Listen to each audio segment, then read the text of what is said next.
অনেকদিন যাবৎ হাজবেন্ডের জন্য কোনো গিফট কেনা হয় না বা হাজবেন্ডকে কোনো গিফট দেওয়া হয় না, তাই আজকে হাজবেন্ডের জন্য একটা গিফট কিনলাম ওকে না জানায়। তাই আমার হাজবেন্ডের জন্য একটা ওয়াচ অর্ডার দিই অনলাইনে। মূলত আমি নিজের জন্য অনলাইন থেকে অনেক কিছু কিনি, বাট আমার হাজবেন্ডের জন্য কখনো অনলাইন থেকে কিছু কেনা হয় না। এমনি শপে গিয়ে তারপর পছন্দ হলে কিছু নিয়ে আসি, বাট এটা প্রথমবার।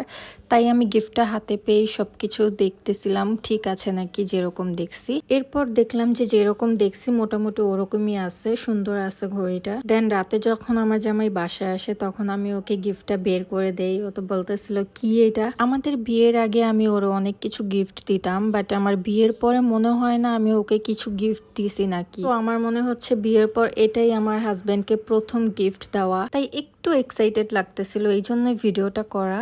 এনিওয়ে, ওয়াচটা আমার হাজবেন্ডেরও পছন্দ হয়েছে, এই জন্য একটু বেশি শান্তি লাগতেছিল। যাই হোক, আমাদের জন্য সবাই দোয়া করবেন, সবাই ভালো থাকবেন। আল্লাহ হাফেজ।